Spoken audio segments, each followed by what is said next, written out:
Hi guys! Today I'm gonna read 해리포터와 불의 잔 제21장 꼬마 집요정 해방전선. 그날 저녁에 해리와 론, 헤르미온느는 피그위존을 찾기 위해 부엌의장으로 올라갔다.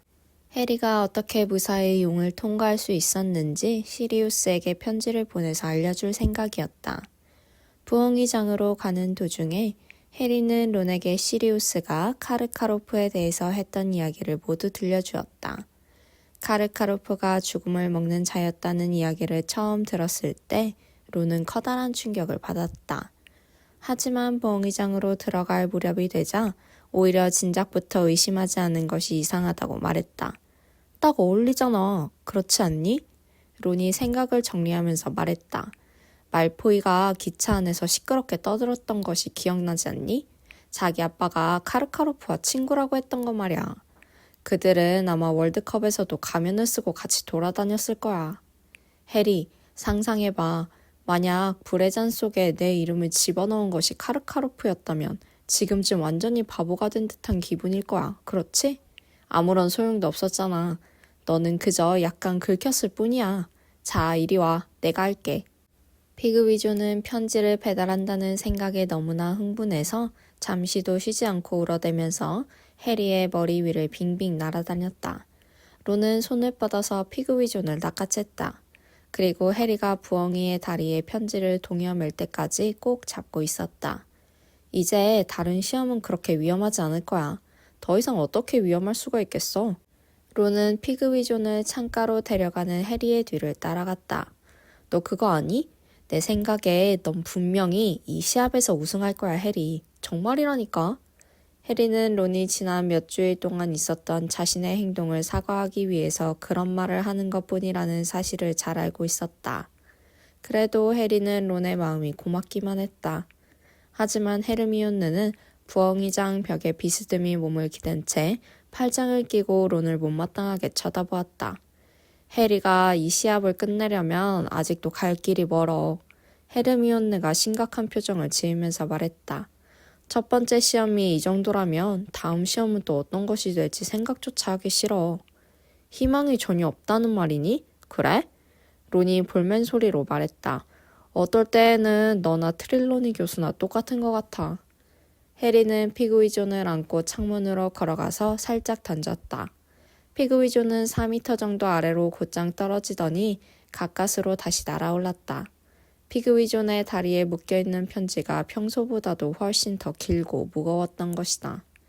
해리는 시리우스에게 자신이 어떻게 혼테일을 피해서 빙빙 날아오르고 속임수를 썼는지 한 동작 한 동작 설명하고 싶은 마음을 억누를 수가 없었다. 그들은 어두운 밤하늘로 멀리 사라지는 피그위존을 가만히 지켜보았다.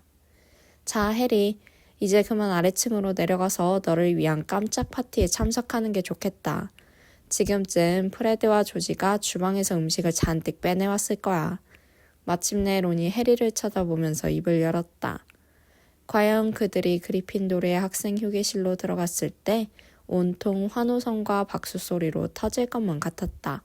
맛있는 케이크가 산더미처럼 쌓여 있었고 사방에는 호박 주스와 버터 맥주를 가득 담은 잔이 널려 있었다.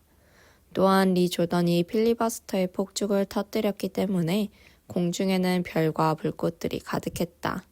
그림을 잘 그리는 딘 토마스는 아주 인상적인 새로운 깃발을 만들어 세워놓았는데 대부분이 파이어볼트를 타고 혼테일의 머리 위를 날아가는 해리의 모습을 묘사한 그림이었다. 물론 그 중에서 2개는 머리에 불이 붙은 캐드릭이 등장했다. 해리는 배가 터질 정도로 음식을 잔뜩 먹었다. 오랫동안 배가 고픈 것이 어떤 느낌인지도 거의 잊어버리고 지냈던 것이다. 해리의 곁에는 론과 헤르미온느가 나란히 앉아 있었다. 해리는 믿을 수 없을 만큼 행복했다. 론과는 다시 예전과 같은 사이가 되었으며 첫 번째 시험은 무사히 통과했다. 그리고 앞으로 3달 동안은 2번째 시험에 대한 걱정은 하지 않아도 되는 것이다. 이거 꽤 무거운걸? 해리가 테이블 위에 내려놓은 황금알을 집어든 리 조던이 손으로 무게를 가늠하면서 말했다. 해리, 한번 열어봐. 어서. 그 속에 뭐가 들었는지 보자. 해리는 혼자 그 실마리를 풀어야만 해. 그게 트리위저드 시합의 규칙이라고. 헤르미온느가 재빨리 말했다. 용을 통과하는 일도 나 혼자서 해결해야만 했었어. 해리는 오직 헤르미온느의 귀에만 들리도록 작게 중얼거렸다. 그러자 헤르미온느는 겸연쩍은 듯이 미소를 지었다. 그래, 어서 해리 열어봐. 주위에 있던 학생 몇 명이 합창을 했다. 리 조던은 해리에게 황금알을 돌려주었다. 해리는 손톱으로 황금알 가장자리에 나 있는 금을 쪼개서 알을 열었다. 마침내 황금알이 열렸다. 하지만 황금알의 내부는 텅 비어 있었다. 아무것도 들어있지 않았던 것이다. 하지만 해리가 황금알을 여는 순간 커다랗고 날카로운 울부짖음이 휴게실을 가득 메웠다. 그것은 이 세상에서 가장 끔찍하고 무시무시한 소음이었다. 이것과 가장 흡사한 소리는 목이 달랑달랑한 닉의 사망일 파티에서 해리가 들었던 유령 오케스트라의 연주뿐이었다. 유령 오케스트라는 전 악단이 톱으로 연주를 했었다. 당장 닫아! 프레드가 손으로 두 귀를 막으면서 소리쳤다. 그게 무슨 소리지? 해리가 다시 황금알을 탁 닫아버리자 시무스 피니간이 알을 노려보면서 말했다. 벤시 요정의 울음소리 같은데. 해리, 다음번에는 그 요정을 통과해야만 하나 봐. 꼭 누군가 고문을 당하는 소리 같은데. 네빌이 입을 열었다. 깜짝 놀랐던 네빌은 소시지를 바닥에 떨어뜨린 채 얼굴이 하얗게 질려 있었다. 크루시아투스 저주와 싸워야 하는 게 아닐까? 멍청한 소리 좀 하지 마, 네빌. 그건 불법이야. 조지가 퉁명스럽게 쏘아붙였다. 챔피언들에게 크루시아투스 저주를 사용할 수는 없어. 내 귀에는 꼭 퍼시가 노래하는 것처럼 들리는걸? 해리, 어쩌면 퍼시가 샤워를 하고 있는 동안 그를 공격해야 하는 걸지도 몰라. 젠파이 먹을래, 헤르미온느? 프레드가 갑자기 물었다. 헤르미온느는 몹시 의심스러운 표정으로 프레드가 내미는 접시를 내려다보았다. 프레드가 씩 웃었다. 이건 괜찮아. 여기에는 아무런 짓도 하지 않았어. 정작 조심해야 할 건 커스타드 크림이야. 바로 그때 커스타드 크림을 한 입 퍼먹은 네빌이 목이 탁 메어서 크림을 내뱉었다. 프레드는 낄낄거리고 웃었다. 그냥 장난이야, 네빌. 프레드, 이 음식을 모두 주방에서 가져온 거니? 헤르미온느가 젠파이를 집어들면서 물었다. 그럼. 프레드는 여전히 싱글벙글 웃으면서 대답했다. 그리고 갑자기 높고 가느다란 목소리로 꾀꾀거리면서 꼬마 집요정 흉내를 내었다. 우리가 드릴 수 있는 건 뭐든지 드리죠, 다리. 뭐든지요. 그 녀석들은 참 쓸모가 있단 말이야. 내가 배가 좀 고프다고 말만 하면 황소라도 한 마리 통째로 구워서 올 거야. 그런데 주방에는 어떻게 들어갔니? 헤르미온느가 지나가는 말처럼 아무렇지도 않게 물었다. 아주 쉬워. 프레드가 웃으면서 설명했다. 과일 그릇이 그려져 있는 벽 뒤에 비밀문이 있거든. 그냥 배를 간지르기만 하면 배가 킬킬거리면서. 갑자기 프레드는 말을 뚝 끊고 수상스러운 듯이 헤르미온느를 노려보았다. 그런데 왜? 아무것도 아니야. 헤르미온느가 재빨리 대답했다. 주방으로 들어가서 꼬마 집요정들의 파업이라도 주도할 계획이니? 조지가 빈정거리면서 말했다. 전담 뿌리는 일은 단념하고 이제 반란을 일으키자고 꼬마 집요정들을 선동할 생각이야? 그 자리에 있던 몇 명이 재미있다는 듯이 큰 소리로 웃었지만 헤르미온느는 여전히 아무런 대답도 하지 않았다. 공연히 꼬마 집요정들을 부추겨서 옷을 달라느니 봉급을 달라느니 하는 말은 하지 마. 프레드가 헤르미온느를 쳐다보면서 경고했다. 그랬다간 음식도 만들어주지 않을 거라고. 바로 그때 네빌이 커다란 카나리아로 변하는 바람에 사람들의 관심이 일제히 그곳으로 쏠렸다. 이런! 정말 미안해, 네빌. 프레드가 배꼽을 잡고 웃으면서 큰 소리로 떠들었다. 내가 그만 잊어버렸어. 커스타드 크림에 마법을 걸어놓았거든. 하지만 몇 분이 지나자 네빌은 곧 허물을 벗었다. 일단 깃털이 모두 떨어지고 나자 평소와 전혀 다름없는 모습이 되었다. 심지어 네빌은 다른 친구들과 함께 킬킬거리면서 웃음을 터뜨리기까지 했다. 카나리아 크림이야. 프레드가 신이 나서 웃고 있는 친구들에게 소리쳤다. 조지와 내가 개발했어. 한 개당 70크레 팔지. 새벽 1시가 가까워지자 해리는 론과 네빌, 시무스, 그리고 딘과 함께 기숙사로 올라갔다. 4개의 침대 기둥에 드리워져 있는 커튼을 닫기 전에 해리는 자그마한 헝가리안 혼테일 모형을 침대 옆 책상 위에 올려놓았다. 혼테일은 하품을 하고 몸을 둥글게 말더니 두 눈을 감았다. 정말이었어. 해그리드가 옳았어. 그것들은 모두 정말로 썩 괜찮은 용이었어. 해리는 내 기둥의 커튼을 잡아당기면서 생각했다. 12월이 되자 호그와트에 서리가 내리고 차가운 바람이 불기 시작했다. 겨울이 되면 성 안에는 항상 어디선가 바람이 새어들어왔지만 해리는 호수 위에 떠있는 덤스트랭의 배가 있는 곳을 지나갈 때마다 두꺼운 성벽과 따뜻한 벽난로가 무척 고맙게 여겨졌다. 그 배는 시커먼 하늘 밑에서 검은 돛을 펄럭이며 세찬 바람에 이리저리 흔들리고 있었다. 해리는 보바통에 맞춰도 꽤 추울 거라고 생각했다. 해그리드는 맥심 부인의 말들에게 말이 좋아하는 몰트 위스키를 먹여주면서 잘 보살펴주고 있었다. 박목장의 한쪽 구석에 놓여있는 구유에서 풍기는 독한 술 냄새는 신비한 동물 돌보기 수업에 들어온 학생들 전체를 살짝 취하게 만들고도 남을 정도였다. 그것은 정신을 바싹 차리고 그 끔찍한 스쿠르트들을 돌봐야만 하는 학생들에게는 전혀 도움이 되지 않았다. 이것들이 동면을 하는지 안 하는지 나도 잘 모르겠다. 해그리드는 바람이 쌩쌩 불어오는 호박밭에서 덜덜 떨고 있는 학생들에게 말했다. 녀석들이 잠자는 걸 좋아하는지 한번 알아봐야겠다고 생각했지. 이제 상자 안에 이 녀석들을 넣도록 하자. 이제 남아있는 스쿠르트는 10마리뿐이었다. 서로를 죽이고 싶어서 난리를 치는 스쿠르트의 본능은 훈련으로 없애버릴 수 없는 것이 확실했다.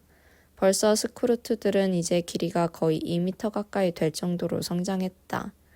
두꺼운 회색 갑옷과 강력하고 빠른 다리, 불을 터뜨리는 꼬리, 침과 빨판을 비롯해서 모든 걸 다 갖추고 있는 스쿠르트야말로 해리가 지금까지 보았던 것들 중에서 가장 징그럽고 혐오스러운 동물이었다. 학생들은 해그리드가 가지고 온 커다란 상자를 절망적인 눈빛으로 바라보았다. 그 상자 안에는 베개와 폭신한 담요가 나란히 들어있었다. 이 상자 속으로 스쿠르트를 몰아넣기만 하면 된단다. 해그리드가 학생들을 둘러보면서 말했다. 그리고 뚜껑을 닫고 무슨 일이 일어나는지 보자. 하지만 결국 스쿠르트는 동면을 하지 않는다는 사실이 밝혀졌다. 그 녀석들은 강제로 베개가 딸린 상자 안에 들어가는 것에 대해서도 전혀 고맙게 생각하지 않았다. 오히려 스쿠르트들은 발톱으로 상자를 마구 긁어대었다. 곧 해그리드가 소리를 지르기 시작했다. 흥분하지 마! 자, 흥분하지 마! 이제 스쿠르트들은 불이 붙어서 연기를 내뿜는 상자 조각들을 사방으로 흩어놓으면서 호박밭을 이리저리 짓밟고 돌아다녔다. 대부분의 학생들은 특히 말포이와 크레이브, 고이를 선두로 허둥지둥 해그리드의 오두막집 뒷문으로 뛰어들어가서 꼭꼭 숨어버렸다. 하지만 해리와 론, 헤르미온느는 밖에 남아서 해그리드를 도우려고 애쓰는 학생들 편에 속했다. 다 함께 힘을 합친 끝에 그들은 간신히 9마리의 스쿠르트를 붙잡아서 묶을 수가 있었다. 비록 여기저기에 온통 상처가 나고 화상을 입기는 했지만 이제 남아있는 것은 단 한 마리뿐이었다. 겁주지 마! 론과 해리가 지팡이를 사용하면서 스쿠르트에게 강한 불꽃을 발사하자 해그리드가 다급하게 외쳤다. 스쿠르트는 둥글게 말아세운 침을 흔들면서 그들을 향해 위협적으로 다가오고 있었다. 그냥 침에 밧줄을 씌우도록 해. 다른 사람들을 해치지 못하도록 말이야. 우린 못하겠어요.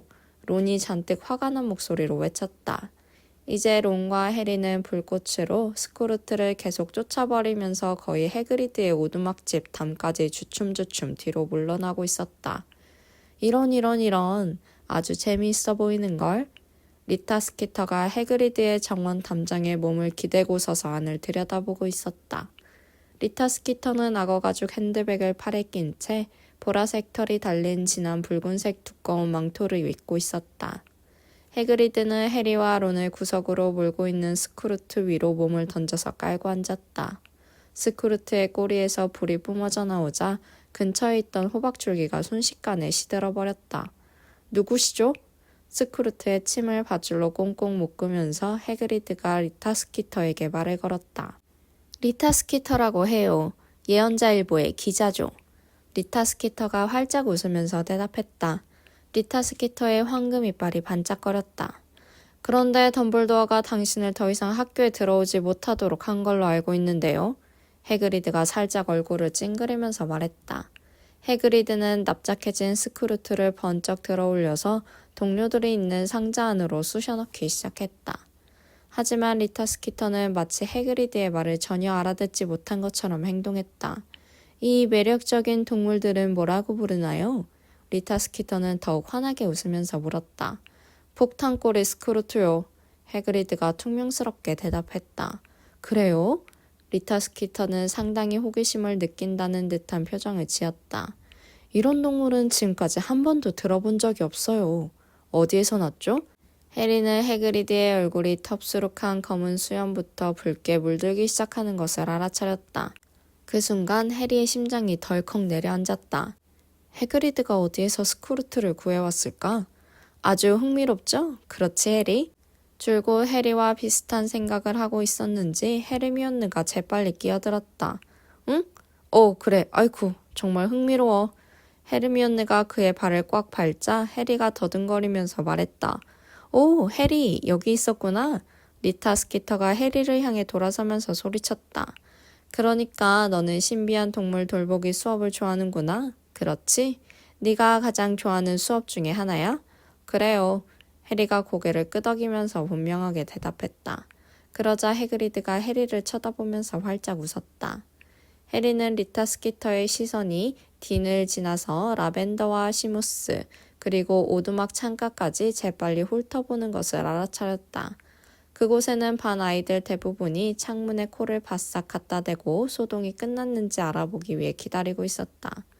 나는 벌써 2년째 이 수업을 하고 있습니다. 해그리드가 리타 스키터를 향해 고개를 돌리면서 말했다. 멋지군요. 하지만 인터뷰를 하고 싶어 하지는 않겠죠? 혹시 마법 생물에 대한 당신의 경험을 다른 독자들과 나누고 싶은 생각이 있나요?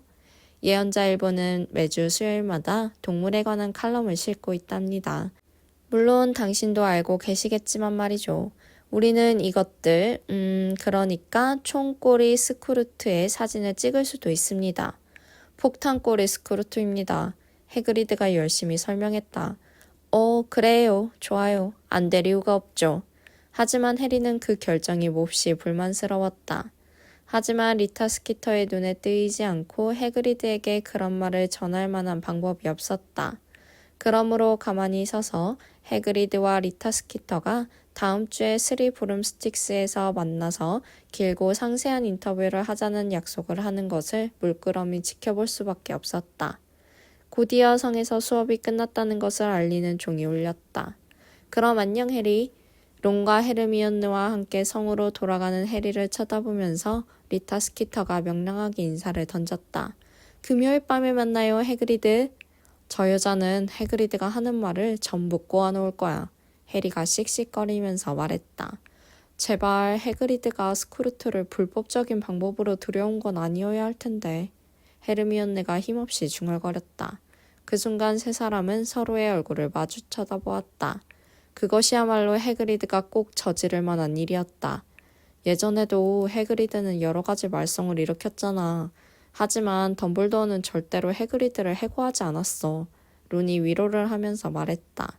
설사 최악의 사태가 벌어진다고 하더라도 해그리드가 스크루트를 풀어줘야 하는 정도일 거야. 안 된 일이지. 미안. 내가 최악의 사태라고 말했나? 사실은 최선의 경우라는 뜻이었어. 해리와 헤르미온느는 깔깔거리면서 웃었다. 그리고 좀 더 가벼운 기분으로 점심 식사를 하기 위해 연회장으로 걸어갔다. 해리는 그날 오후에 점술 수업을 들으면서 처음부터 끝까지 아주 즐겁게 보낼 수가 있었다. 여전히 점성술과 예언을 배우고 있었지만 이제 론과 다시 친구가 되고 나니까 모든 일들이 아주 재미있게 여겨졌다. 두 사람이 자신들의 끔찍한 죽음에 대해 예언했을 때에는 그토록 기뻐했던 트릴로니 교수는 이제 명왕성이 날마다 재앙을 일으키는 다양한 방법에 대해 설명하는 동안 내내 두 사람이 킬킬거리자 잔뜩 심술이 났다. 나는 이런 생각이 드는군요. 트릴로니 교수는 강한 불쾌감을 역력하게 드러내며 불길한 목소리로 속삭였다.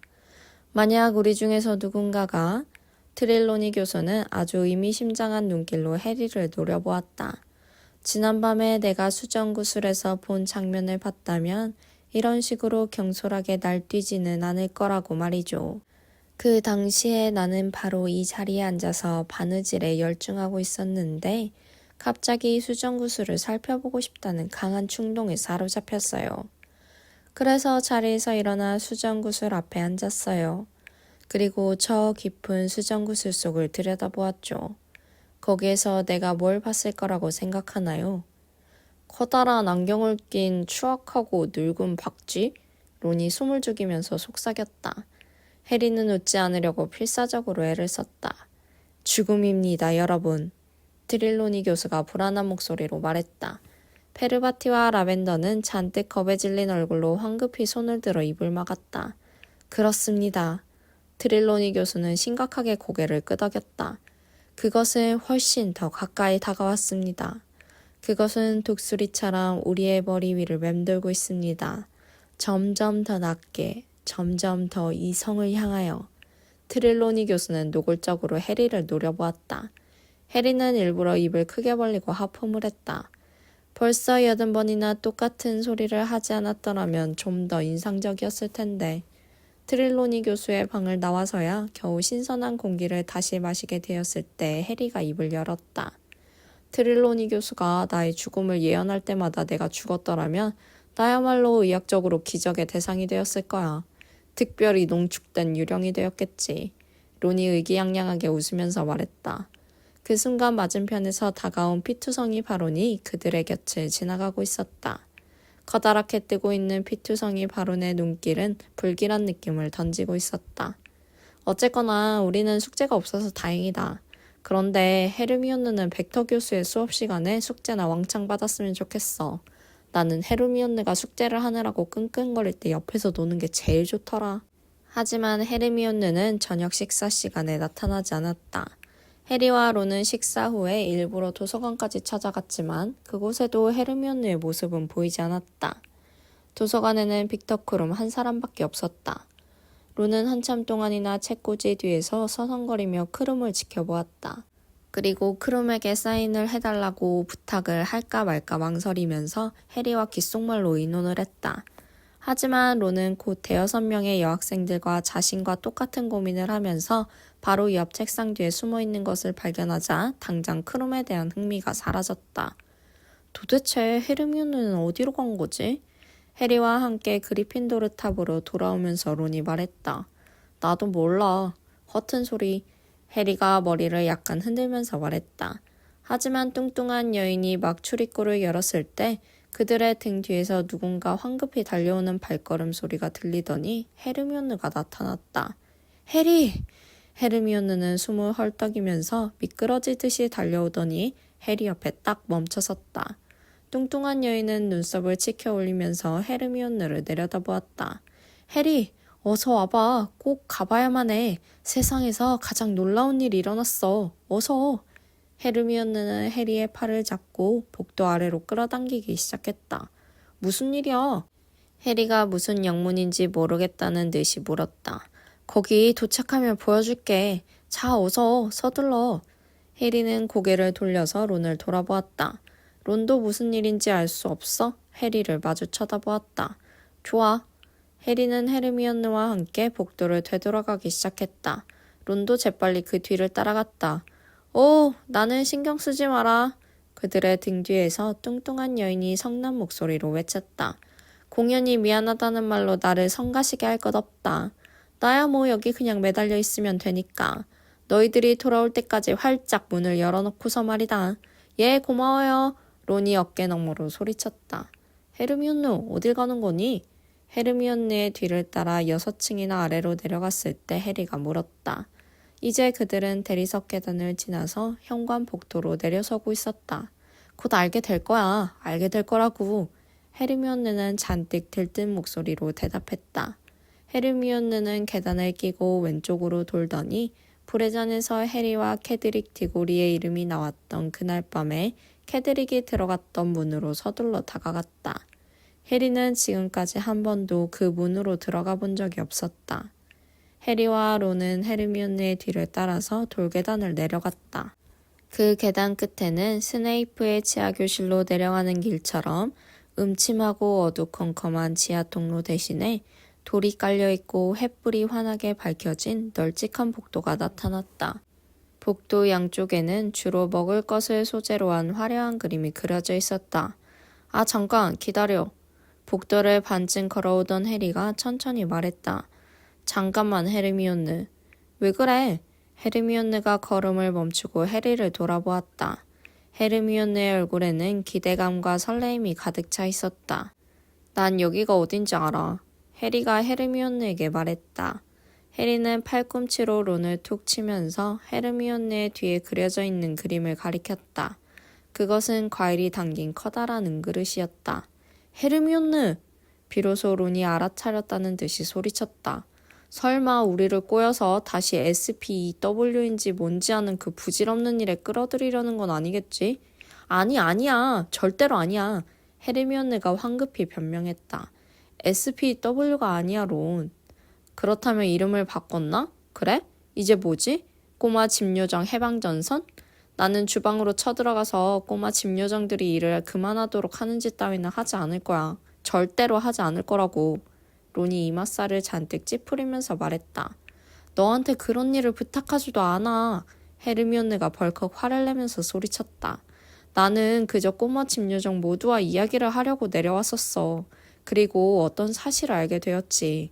자, 해리, 어서 가자. 너에게 꼭 보여주고 싶은 게 있어. 헤르미온느는 다시 해리의 팔을 잡더니 커다란 과일그릇 그림이 그려져 있는 벽 앞으로 끌고 갔다. 그리고 집게 손가락을 뻗어서 커다란 초록색 배를 간질렀다.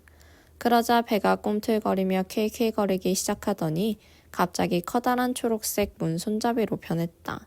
헤르미온느는 손잡이를 잡고 비밀문을 열었다. 그런 다음에 헤르미온느는 해리의 등을 세게 떠밀어서 비밀문 안으로 밀어넣었다. 해리는 천장이 높은 커다란 방을 둘러보았다. 대연회장만큼이나 넓은 방에는 번쩍거리는 노쇠 항아리와 냄비들이 돌로 만들어진 벽 주위에 산더미처럼 쌓여 있었다. 그리고 맞은편에는 벽돌을 쌓아서 만든 커다란 벽난로가 설치되어 있었다. 그때 조그마한 무언가가 꽥꽥 소리를 지르더니 방 가운데에서 총알처럼 해리를 향해 달려나왔다. 해리포터! 해리포터! 잠시 동안 해리는 완전히 혼이 빠져버렸다. 꾀꾀거리는 꼬마 집요정이 해리의 가슴을 펑펑 두드리고 갈비뼈가 으스러지도록 꽉 끌어안으면서 난리를 쳤기 때문이다. 도비? 해리가 입을 딱 벌렸다. 도비예요, 나리. 도비라고요. 해리의 허리 근처에서 꾀꾀거리는 목소리가 들렸다.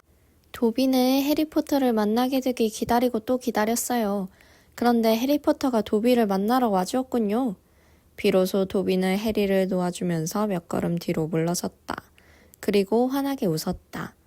테니스 공만한 크기의 툭 붉어진 초록색 눈동자에는 기쁨의 눈물이 고여 있었다. 도비는 해리가 기억하고 있는 예전 모습과 거의 달라지지 않았다. 연필처럼 뾰족한 코와 박쥐 같은 커다란 귀, 기다란 손가락과 발가락. 단 한 가지 옷차림만은 전혀 달랐다. 도비가 말포인의 가족을 위해 일하고 있을 때에는 항상 더럽고 낡은 베갯닛을 입고 있었다. 하지만 지금은 해리가 평생 보았던 것들 중에서 가장 이상하게 생긴 옷을 입고 있었다. 도비는 월드컵 때의 마법사들보다도 더 옷차림새가 엉망이었다. 머리에는 모자 대신에 차주전자 보온 덮개를 쓰고 있었으며 반짝거리는 배지를 몇 개나 달고 있었다. 또한 벌거벗은 가슴에는 말발굽 무늬가 찍힌 넥타이를 메고 아이들 축구복 같은 반바지에 짝이 맞지 않은 양말을 신고 있었다. 그 양말들 중에 하나는 해리가 자기가 신고 있던 것을 벗어서 말포이 씨가 도비에게 던지도록 속임수를 썼던 바로 그 검은색 양말이었다. 그 덕분에 도비는 자유의 몸이 될 수 있었던 것이다. 나머지 양말 한 짝은 분홍색과 오렌지색 줄무늬가 그려져 있었다. 도비, 여기서 뭐라는 거지? 해리가 깜짝 놀라면서 물었다. 도비는 호그와트에 일하러 왔어요. 덤블도어 교수님이 도비와 윙키에게 일자리를 주었죠. 도비가 신이 나서 꾀꾀거렸다. 윙키? 윙키도 여기 있단 말이야? 해리가 도비를 쳐다보면서 물었다. 그래요, 그래요. 도비는 해리의 손을 잡고 4개의 긴 나무 테이블이 놓여있는 주방 안으로 끌고 들어갔다. 테이블 주위를 지나가던 해리는 그것들이 모두 위층 연회장에 있는 4개의 기숙사 테이블과 똑같은 자리에 배열되어 있다는 사실을 알아차렸다. 지금은 식사가 끝난 다음이었기 때문에 테이블 위에는 아무것도 없었다. 하지만 불과 1시간 전만 해도 천장을 통해 바로 위층에 있는 테이블로 보낼 음식들이 상다리가 휘어질 정도로 쌓여 있었을 것이다. 주방 안에는 적어도 100여 명 이상의 꼬마 집요정들이 모여 있었다. 그들은 도비가 해리를 끌고 그들 앞을 지나갈 때마다 활짝 웃는 얼굴로 허리를 굽신거리면서 절을 했다. 꼬마 집요정들은 모두들 한결같이 똑같은 옷을 입고 있었는데 한때 윙키가 그랬던 것처럼 호그와트의 문장이 찍힌 차수건을 토가처럼 끈으로 묶고 있었다. 마침내 도비는 벽난로 앞에서 걸음을 멈추었다. 윙키예요. 도비가 윙키를 손으로 가리키면서 말했다. 윙키는 벽난로 옆에 놓여있는 의자 위에 앉아 있었다. 도비와는 달리 윙키는 닥치는 대로 여기저기에서 옷을 가져다가 아무렇게나 입지 않은 것이 분명했다. 윙키는 깔끔하고 짧은 치마와 블라우스, 그리고 옷에 잘 어울리는 푸른색 모자를 쓰고 있었다. 윙키가 쓰고 있는 모자에는 커다란 2 귀가 빠져나오도록 구멍이 뚫려 있었다. 하지만 도비의 옷은 아무리 괴상하기는 해도 너무나 깨끗하고 정성껏 손질이 되어 있어 방금 나온 신제품처럼 보이는 반면에 윙키는 자신의 옷에 전혀 신경을 쓰지 않는 것이 분명했다. 블라우스에는 수프 얼룩이 여기저기 번져 있었고 스커트에는 불에 그슬린 자국까지 그대로 남아 있었다. 안녕 윙키. 해리가 먼저 반가운 듯이 인사를 했다. 윙키의 입술이 바르르 떨렸다. 그리고 갑자기 울음을 터뜨렸다. 윙키의 커다란 갈색 눈에서 홍수처럼 쏟아진 눈물은 금세 바닥에 웅덩이를 이루었다. 퀴디치 월드컵에서 그랬던 것과 똑같았다. 오 이런. 헤르미온느가 입을 열었다. 헤르미온느와 론은 해리와 도비를 따라서 주방까지 들어와 있었던 것이다. 윙키, 울지마. 제발 울지마. 하지만 윙키는 더욱 큰 소리로 울기 시작했다. 맞은편에 서 있던 도비는 해리를 쳐다보면서 연신 싱글벙글이었다. 해리포터는 차를 마시고 싶은가요? 도비가 윙키의 울음소리보다 더욱 큰 소리로 꾀꾀거리면서 물었다. 그래, 좋아. 해리가 고개를 끄덕이면서 대답했다. 해리의 말이 떨어지기 무섭게 6명의 꼬마 집요정들이 커다란 은쟁반을 들고 종종걸음으로 다가왔다. 은쟁반 위에는 해리와 론 헤르미온느를 위한 찻잔과 찻주전자, 우유병, 그리고 비스킷이 담긴 커다란 접시가 놓여 있었다. 서비스가 훌륭하군. 론이 감탄한 듯이 말하자 헤르미온느는 험악한 얼굴로 그를 노려보았다. 하지만 꼬마 집요정들은 모두 굉장히 기쁜 표정이었다. 그리고 허리를 연신 굽실거리면서 대접을 했다. 그런데 도비, 여기 온 지는 얼마나 됐니? 찻잔을 돌리는 도비에게 해리가 물었다. 일주일밖에 안 됐어요, 해리포터. 도비가 행복한 목소리로 말했다. 도비는 덤블도어 교수님을 찾아갔어요. 일자리를 잃은 꼬마 집요정이 새로운 자리를 얻기란 무척 어려워요. 정말로 너무 어려워요. 그 말을 듣자 윙키는 더욱 요란하게 울기 시작했다. 짓뭉갠 토마토 같은 윙키의 코에서는 잠시도 쉬지 않고 콧물이 줄줄 흘러내렸다. 하지만 윙키는 콧물을 닦으려고도 하지 않았다. 도비는 지난 2년 동안이나 전국을 돌아다녔어요. 일자리를 찾으려고 말이죠. 도비가 커다란 목소리로 꾀꾀거렸다. 하지만 도비는 일자리를 찾을 수가 없었어요. 왜냐하면 도비는 이제 봉급을 받고 싶어 했거든요. 그들의 말에 귀를 기울이면서 잔뜩 호기심 어린 눈빛으로 바라보고 있던 주방 안의 꼬마 집요정들은 도비의 말을 듣자 일제히 시선을 피했다. 마치 도비가 아주 무례하고 당혹스러운 말이라도 한 것 같았다. 너를 위해 좋은 일이야, 도비. 헤르미온느가 도비를 격려하면서 말했다. 고맙습니다. 도비가 헤르미온느를 향해 이빨을 다 드러내면서 씩 웃었다. 하지만 대부분의 마법사들은 봉급을 받고 싶어하는 꼬마 집요정을 원하지 않아요. 그건 꼬마 집요정답지 않은 일이야. 라고 말하고는 도비의 면전에서 문을 쾅 닫아버리는 거예요. 도비는 일을 좋아해요. 하지만 도비는 옷을 입고 싶고 봉급을 받고 싶어요, 해리포터. 도비는 자유로운 몸이 된 것이 너무 좋아요. 호그와트에 있는 꼬마 집요정들은 이제 슬슬 도비를 피해 달아나기 시작했다. 마치 도비가 몹쓸병에 걸린 전염병자라도 되는 듯한 태도였다. 하지만 윙키는 여전히 그 자리에 그대로 남아있었다. 비록 울음소리가 훨씬 더 커지기는 했지만 말이다. 그런데 해리포터, 도비가 윙키를 찾아갔을 때 윙키도 자유로운 몸이 되었다는 걸 알았죠. 도비가 신이 나서 말했다. 이 대목에 이르자 윙키는 앉아있던 의자에서 일어나 털썩 앞으로 주저앉더니 단단한 돌바닥에 얼굴을 대고 조그만 주먹으로 바닥을 탕탕 치면서 목 놓아 울기 시작했다. 헤르미온느는 허둥지둥 윙키 옆에 무릎을 꿇고 앉아서 달래려고 애를 썼다. 하지만 헤르미온느가 어떤 말을 해도 아무런 소용이 없었다. 윙키는 여전히 요란하게 울었다.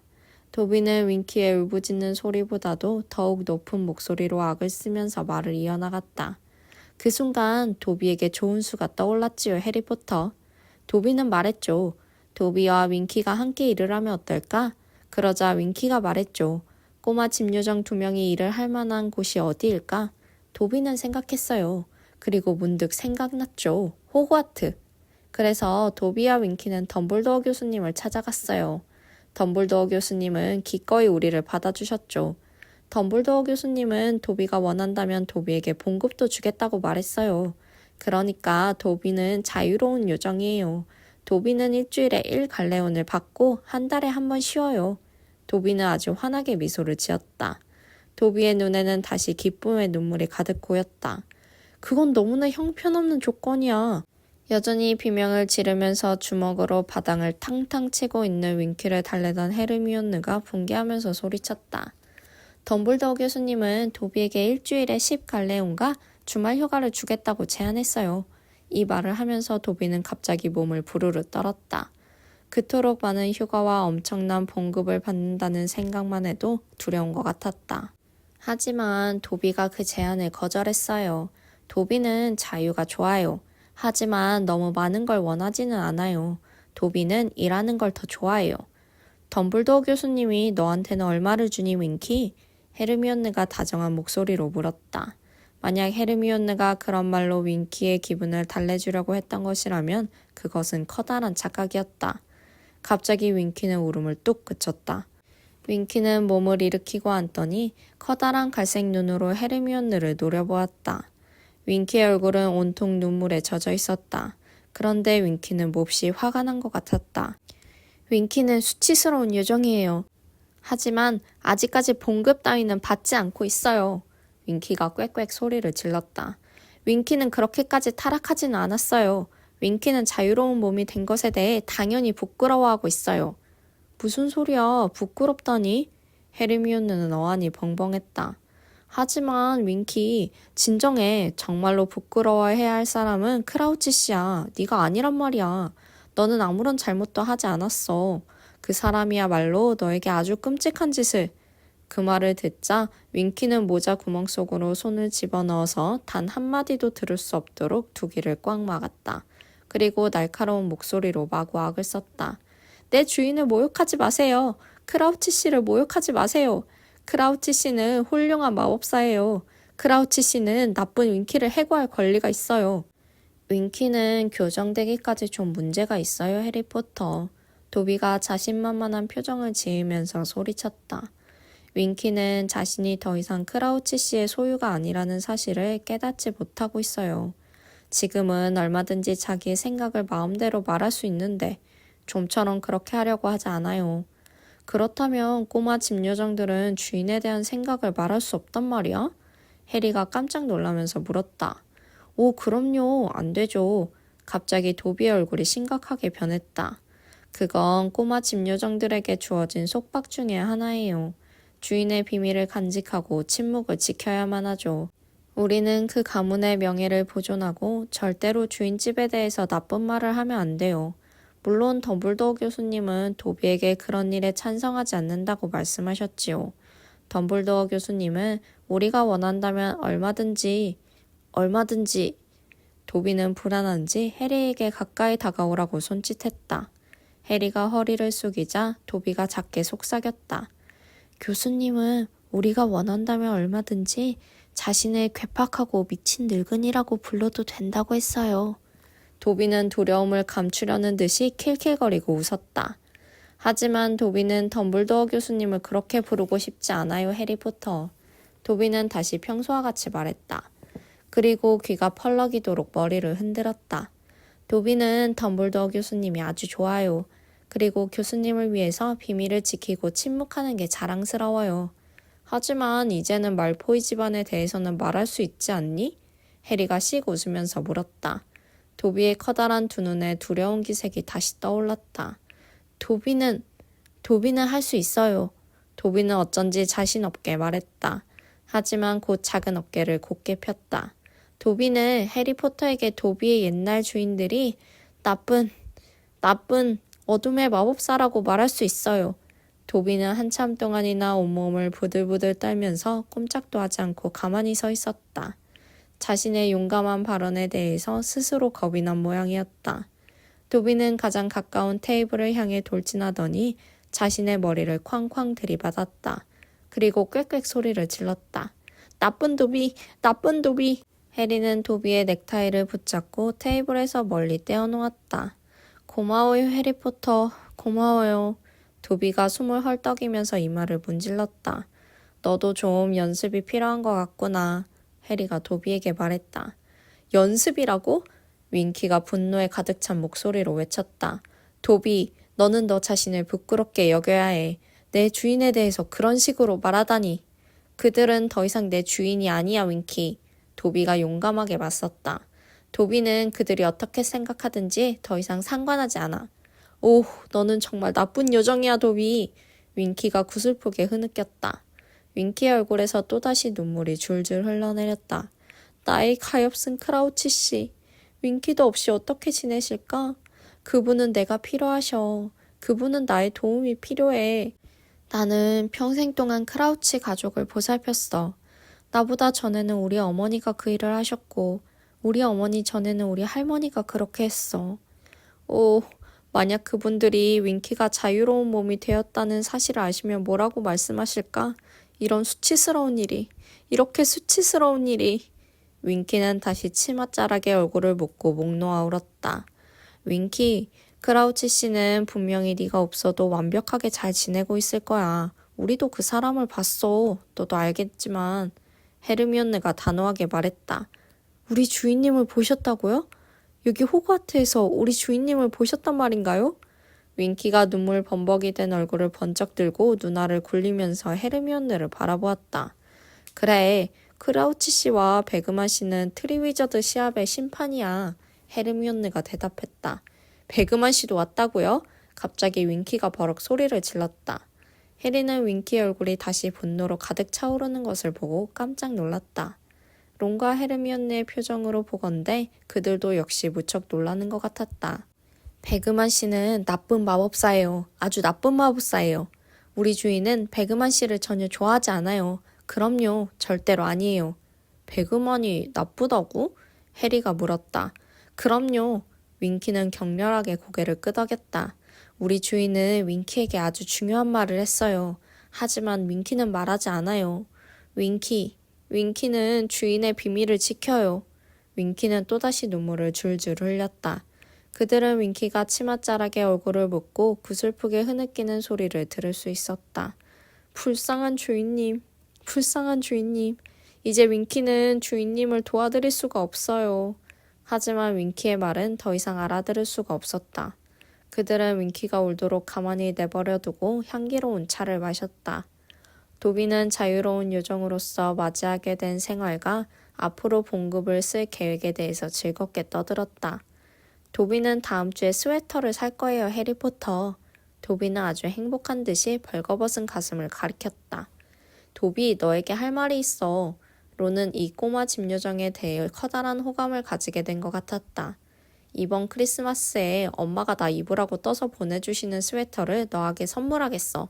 엄마는 항상 스웨터를 보내거든. 혹시 밤새기라도 괜찮겠니? 그 말을 듣자 도비는 몹시 기뻐했다. 그런데 네 몸에 맞으려면 아무래도 스웨터를 좀 줄이는 게 좋겠구나. 론이 도비를 응시하면서 말했다. 어쨌거나 너의 차 보온 덮개와 아주 잘 어울릴 거야. 그들이 떠날 준비를 하자 주위에 서 있던 수많은 꼬마 집요정들이 바싹 다가와서 위층으로 가지고 갈 간식거리를 잔뜩 내놓았다. 헤르미온느는 연신 허리를 굽실거리며 인사를 하는 꼬마 집요정들을 바라보면서 음식을 거절했다. 헤르미온느는 가슴 아픈 표정을 짓고 있었다. 하지만 해리와 론은 호주머니에 크림 케이크와 파이를 잔뜩 쑤셔 넣었다. 정말 고마워. 해리가 꼬마 집요정들을 둘러보면서 인사했다. 꼬마 집요정들은 안녕히 주무시라는 인사를 하기 위해 모두들 문가에 서 있었다. 안녕 도비. 해리포터. 도비가 가끔씩 찾아가서 만나도 될까요? 도비가 조심스럽게 물었다. 물론이지. 좋아. 해리가 고개를 끄덕이면서 대답하자 도비는 활짝 웃었다. 그들은 주방에서 나온 후에 다시 현관복도로 향하는 계단을 올라갔다. 너희들 이거 아니? 문득 론이 해리와 헤르미온느를 돌아보면서 입을 열었다. 지난 몇 년 동안 나는 프레드와 조지가 주방에서 음식을 슬쩍 해오는 것을 보고 정말 대단하다고 생각했었어. 그런데 별로 어려운 일도 아니잖아? 그렇지? 저 꼬마 집요정들은 음식을 주지 못해서 안달이야. 내 생각에는 꼬마 집요정들에게 이보다 더 좋은 일은 없을 것 같아. 헤르미온느가 대리석 계단을 따라 올라가면서 말했다. 그러니까 내 말은 도비가 이곳에 일하러 왔다는 사실 말이야. 다른 꼬마 집요정들도 도비를 보면 자유로운 몸이 된 도비가 얼마나 행복한지 곧 알게 될 거야. 그리고 서서히 자신들도 자유를 원한다는 사실을 깨닫게 될 거라고. 차라리 꼬마 집요정들이 윙키가 쫓겨난 꼴을 보고 나도 저런 신세가 되면 어떻게 하나 걱정하지 않기를 바라자꾸나. 해리가 비꼬듯이 말했다. 오, 윙키도 곧 기운을 차릴 거야. 헤르미온느의 목소리는 약간 자신이 없었다. 일단 충격이 가시면 윙키도 호그와트 생활에 익숙하게 될 거야. 그렇게 되면 크라우치 가족과 떨어져서 사는 게 훨씬 더 좋다는 사실을 알게 되겠지. 윙키는 진심으로 크라우치를 사랑하는 것 같았어. 론이 약간 목이 맨 듯한 목소리로 말했다. 방금 전에 론은 크림케이크를 먹기 시작했던 것이다. 하지만 배그만에 대해서는 별로 좋지 않게 생각하는 것 같던데. 그렇지? 크라우치가 집에서 배그만에 대해 뭐라고 말했을까? 해리가 궁금한 듯이 물었다. 아마도 별로 좋은 책임자가 아니라고 말했겠지. 그리고 솔직히 말해서 그건 사실이잖아. 그렇지 않니? 헤르미온느가 차분한 목소리로 대답했다.